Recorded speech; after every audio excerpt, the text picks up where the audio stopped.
part of the success I'm finding directing now is that, like, as a director, understanding with a real detailed understanding of post-production, we can save so much money and so much time on set.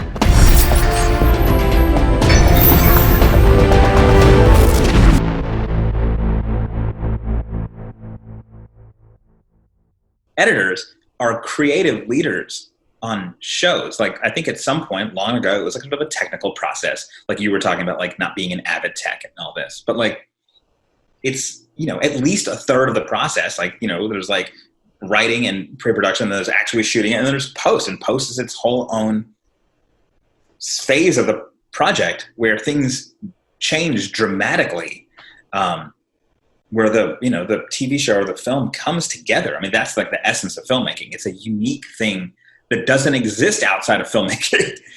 Like, this is why it's hard to explain to like your parents what it is that editors do, because everybody can understand what actors do, what the costumes does, what props does, what the composer does. Like, those things are real world things that exist elsewhere, right? Set building and all this. People know what all those things are, you know? The post only exists here. Editing only exists like this. It's an art form that is invisible, right? And that nobody understands, but it's, I mean, I'm biased, even as a director full-time now. I'm like, post is the most important part of the process. And so it's, you know, I think that, I do think that there's a problem in the industry where post is not respected enough for what we do, and also not remotely understood well enough. You know, and I think that most people in post probably feel that way. And it's too bad because, you know, as my career has changed to, you know, directing and producing now, I've really learned so much more that it's like, stupidly, I didn't know so much, you know, when I was still cutting. Like, I sort of have a sense of what life was like, you know, above the line. But man, it is really different. And I, you know, continue to advocate for post to like get more opportunities like this because, you know, this is where the grand game is being played.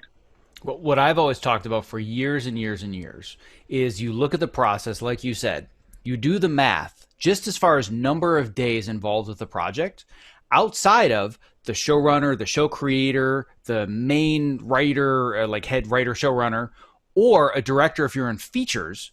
Nobody spends more time from the beginning until the end except the editor or Absolutely. the editors if you're in television. Absolutely. Except we're treated like technicians. Yes. Right. So that there's just the mere fact that you see a composer above the line and an editor below the line has never made any sense to me. And I'm not saying I want to bring the composers down with us. I'm saying we should be up in the same above the line conversation because we're bringing just as much or even more to it. A writer's above the line. I write with Avid, they write with Final Draft. What's the difference? I'm doing the same thing, but it's so easy to relegate us as technicians because we're just cutting out the bad parts and we're just putting all the clips together and we've already written it for you. It's all the lines are even in order. How hard could it be? How hard could it be? Yeah, well, you know, as you know, editors, you know, I say a lot, we're professional rearrangers. You know, and how often are you looking at a cut and you have a moment of inspiration where you're like, actually, this end part of this thing should be before this beginning part of the thing. These parts are redundant, they're duplicative, they don't need to both be here, they don't advance the story in any meaningful way. Yeah, but what, you know, to what you're saying, like nobody wants to edit.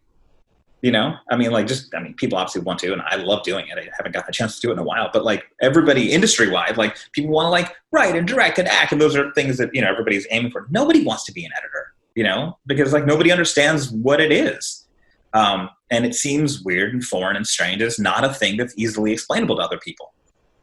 You know, we're the dark arts of production, right? Like, it's a strange thing that people sort of have a sense of, but like it's difficult to wrap people's head around. But ultimately, you know, part of the success I'm finding directing now is that, like, as a director, understanding with a real detailed understanding of post-production, we can save so much money and so much time on set, like not shooting things that won't cut together, you know, or not shooting things that don't need to be shot with too many takes, because there are ways, like, we can quickly, one animat will solve this, let's make the choice now to shoot this thing locked off so that we can split screen this. We can just fix it in the online. It's not even a visual effect.